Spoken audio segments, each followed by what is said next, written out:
Assalamualaikum warahmatullahi wabarakatuh. Kami dari Kumpulan 5 ingin membentangkan tajuk berkenaan dengan Silat Melaka sebagai gelanggang kepelbagaian etika dan peradaban dalam masyarakat. Ahli kumpulan kami terdiri daripada saya, Saladin Ahmad bin Karim, Ahmad Usni bin Syariat, Muhammad Ashraf bin Harun, Nur Razati binti Muhammad Jamal, Muhammad Izwan bin Sa'ad. Pengenalan kepada Silat Melaka. Kesultanan Melayu Melaka cukup terkenal pada satu ketika dahulu dan merupakan sebagai pusat perdagangan antarabangsa pada pertengahan abad ke-15 Masihi. Silat Melaka merupakan tempat yang strategi pada waktu itu kerana terletak di pertengahan laluan perdagangan antara timur dan barat. Pelabuhannya juga terlindung daripada ancaman tiupan angin monsun barat daya dan timur. Kerajaan Melaka juga mempunyai sistem dan pengurusan yang tersusun sendiri dalam mengendalikan pelabuhannya. Contoh-contohnya ialah sistem pelabuhan perkapalan, sistem cukai, kemudahan prasarana, menjaga keselamatan para pedagang, kaedah-kaedah perniagaan, mengadakan sistem wang seperti sistem timbangan, nilai mata wang, undang-undang dan peranan nahoda. Bahasa Melayu sebagai bahasa perantara ekonomi. Lingua franca atau bahasa perantara dalam urusan perdagangan di Melaka adalah bahasa Melayu.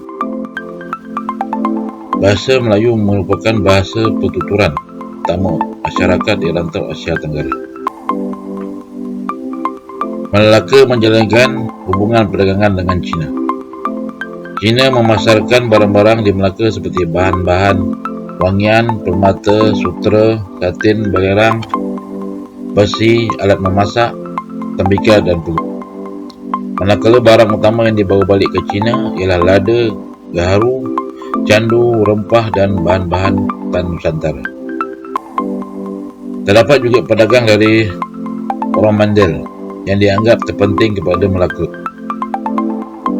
Menurut Tom Pires dan Rudy Brio, menganggarkan 4 hingga 5 buah kapal besar datang ke Melaka dengan setiap tahun, dengan nilai dagangan antara 12,000 hingga 15,000 cruzados. Bolehkah Melaka memperoleh keuntungan yang besar. Pedagang dari Benggala juga terdiri daripada pedagang Arab dan Parsi, Turki dan Abyssinia yang membentuk satu syarikat besar untuk datang ke Melaka. Antara barang yang dibawa oleh mereka ialah barang-barang makanan, beras, gula, daging kering, kain India dan sayur-sayuran kering. Barang ini kemudiannya ditukar ke Melaka untuk membeli lada, jagung, cengkeh, sutera dari China, tembikar dari Jepun, senjata dari Jawa dan pelbagai barangan lain. Hubungan ekonomi antarabangsa yang terjalin. Interport terpenting bagi Melaka di India dinamakan Kembayat. Pedagang dari Timur Tengah mengambil masa 18 bulan untuk sampai ke Melaka dari Laut Merah. Semasa angin monsun, Kembayat menyediakan senjata, kain taklat, barang tembaga, kain bulu, kismis dan lain-lain. Para pedagang dari pelabuhan Diu, Rande, Surat dan Daman jadi perantara untuk memperdagangkan barang-barang dari pelabuhan Arab seperti Iskandariah, Mekah, Hormuz, Aden dan Jeddah. Mereka kemudiannya membeli berbagai-bagai jenis rempah, jagung dan emas dari Nusantara yang terdapat di Melaka, selain membawa balik barangan dari timur untuk diperdagangkan ke India, ke pelabuhan-pelabuhan Arab dan seterusnya ke Eropah. Hubungan baik dengan China elak diancam Siam. Melaka dan Siam pernah mengalami krisis hubungan yang membimbangkan. Siam pernah mahu menjadikan Melaka sebagai negeri ukti, tapi gagal kerana Melaka mendapat naungan daripada China.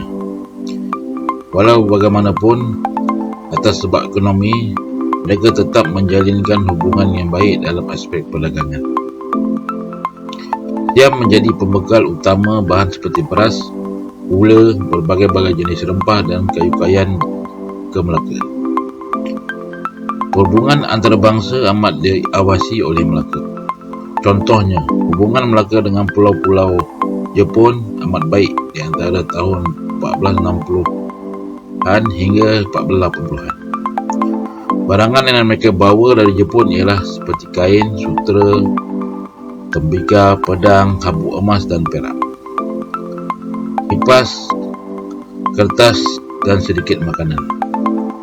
Di Melaka, bahan ini ditukar dengan rempah, arak dan kain yang didapati dari Benggala. Kemunculan Melaka sebagai pusat perdagangan antarabangsa tidak dapat dinafikan kerana pernah berada pada satu tahap yang membanggakan dan dikenali di seluruh dunia. Hubungan perdagangan yang dijalinkan dengan pelbagai negara dapat dilihat dengan jelas. Terdapat lebih daripada 80 bahasa yang dipertuturkan di pelabuhan Melaka. Walau bagaimanapun, lingua franca tetap menjadi bahasa utama di dalam komunikasi harian. Assalamualaikum warahmatullahi wabarakatuh. Nama saya Muhammad Rizwan bin Saad. Nombor student saya BS 01191011. Okey, saya akan menerangkan tentang hubungan ekonomi antarabangsa di zaman Kesultanan Melayu Melaka pada zaman dahulu.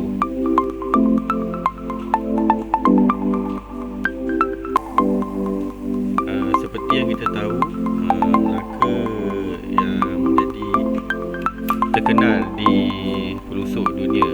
Perdagangan telah menjadi nadi yang mewujudkan kemakmuran ekonomi kepada kerajaan Melaka. Dengan kedudukan Melaka yang menguasai seluruh kawasan laluan perdagangan di Selat Melaka, selain menjadi kuasa politik, ia telah menjadi kuasa ekonomi terbesar di Nusantara. Para pedagang dari seluruh dunia termasuk Arab, Parsi, India, China dan alam Melayu telah mengunjungi Melaka dan menjadikannya sebagai pusat pertukaran barang-barang dagangan. Baiklah, faktor utama pedagang datang ke Melaka ialah yang pertama, kedudukan strategik Melaka yang menguasai laluan, kekayaan bumi semenanjung tanah Melayu dengan emas yang sudah terkenal sejak zaman dahulu, sebuah pelabuhan yang terkaya dengan ramainya pedagang-pedagang berjual beli secara hurung dan banyaknya perkhidmatan perkapalan yang datang dari seluruh dunia. Okeylah, baik.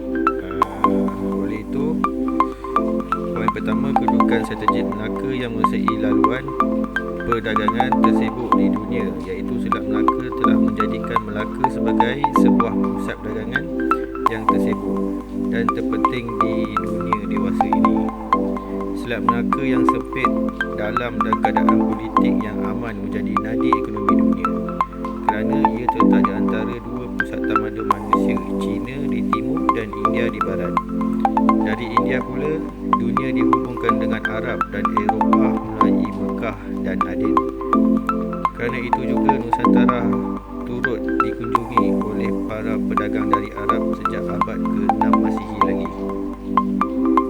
Selain itu, tumpuan para pedagang dari Melaka antara lain disebabkan oleh kekayaan bumi semenanjung tanah Melayu dengan emas yang sudah terkenal sejak zaman Ptolemy 150 Masihi lagi. Sejumlah 83 bangsa telah berdagang di Melaka. Bahkan Melaka telah menjadi pasar raya dunia yang terbesar, memperdagangkan barang dagangan di seluruh dunia. Justru negara-negara besar seperti China, Majapahit, Siam, India dan Arab pula mewujudkan hubungan diplomatik dengan Melaka demi melindungi kegiatan perdagangan rakyat mereka di sini.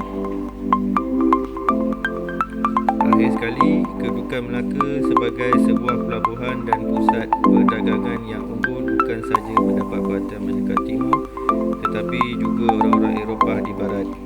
Maka Melaka menjadi salah satu sasaran barat dalam melaksanakan agenda mereka.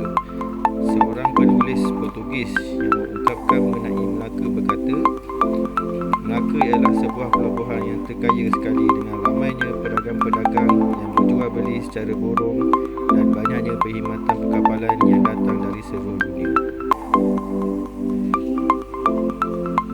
Bagaimanakah hubungan ekonomi antara bangsa Melaka terjalin?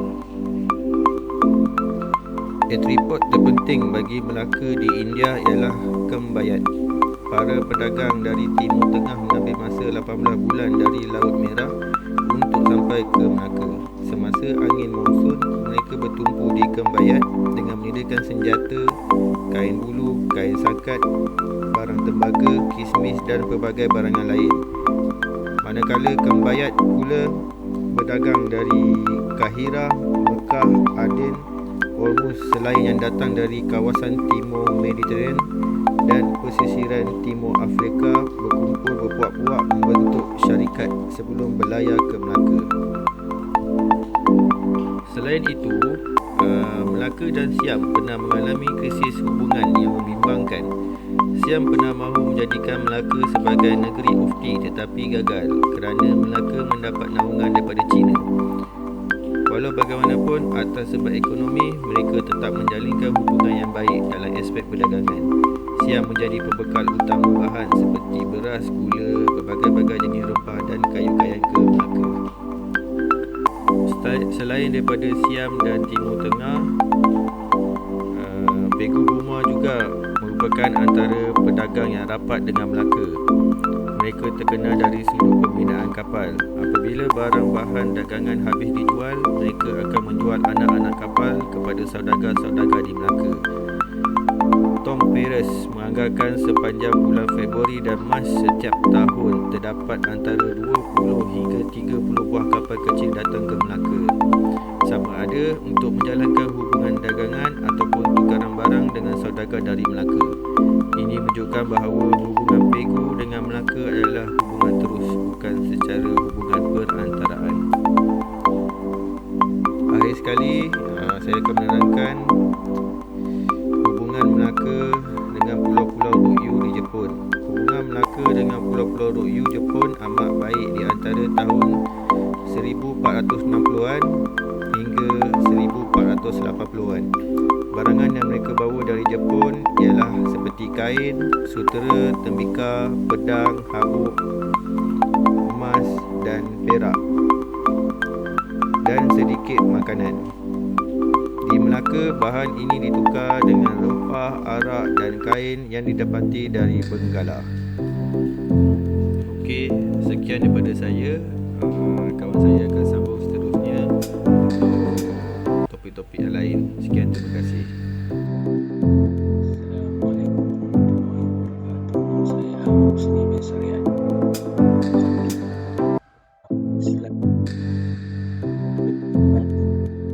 Penggunaan sistem keberkesanan dalam rangka peranan Laksmana dan Perang Laut berlabuh Interport, peranan Syah Bandar, sistem cukai dan kebenaran bendera, kemudahan di pelabuhan.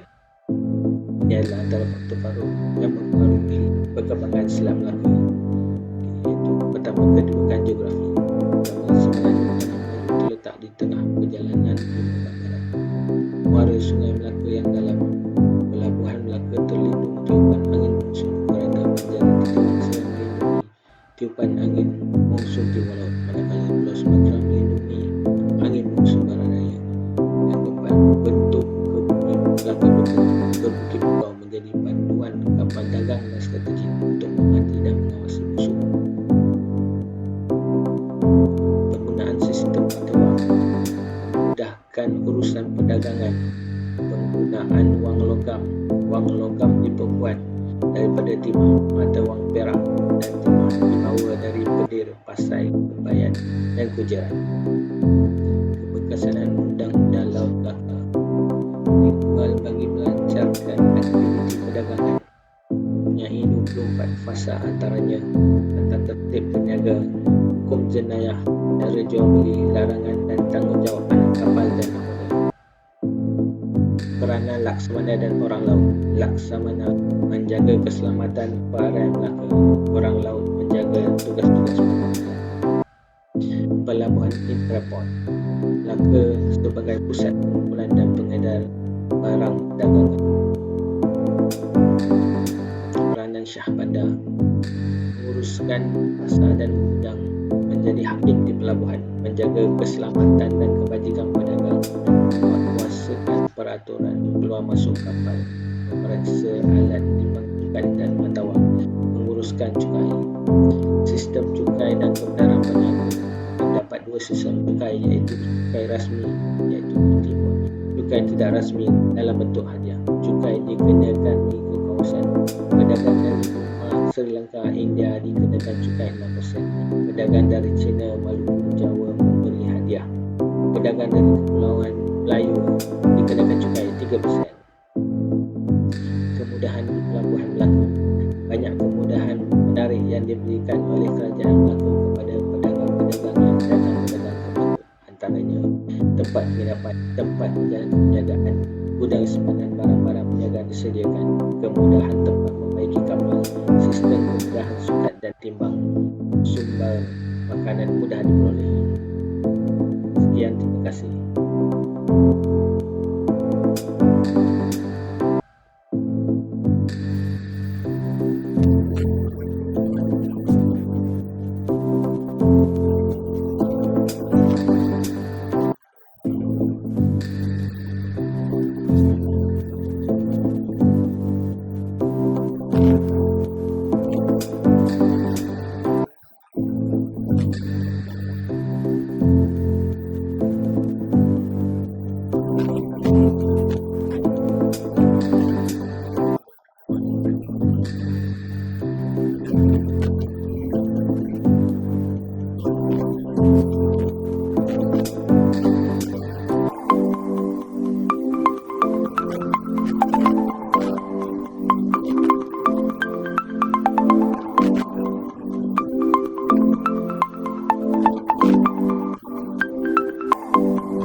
dan salam sejahtera. Nama saya Nurizati binti Muhammad Jamal, nombor metrik BS 01191012 dari Fakulti Kejuruteraan Elektrik.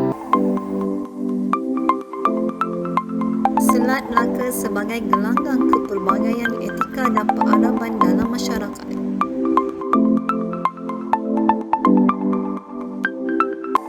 Kesan kedatangan pedagang di Melaka.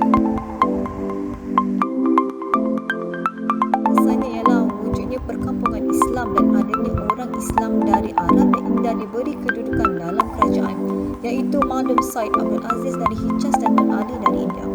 Sultan Melaka juga memeluk Islam dan mula orang-orang tempatan memeluk Islam. Peristiwa ini berlaku bila Baginda Mahdum melihat akhlak para pedagang Islam dan membentuknya proses perislaman Melaka.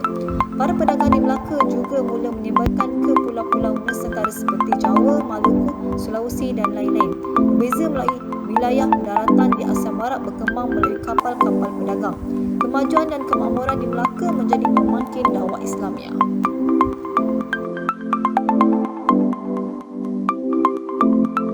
Kesimpulannya ialah Selat Melaka menjadi punca Melaka menjadi pusat dakwah dan etika. Melaka merupakan pelabuhan antarabangsa yang menjadi pusat kumpulan para pedagang dari seluruh dunia. Wujudnya hubungannya perdagangan di antara pelbagai negara dari seluruh dunia. Pertuturan bahasa sebanyak 80 bahasa dipertuturkan di Melaka.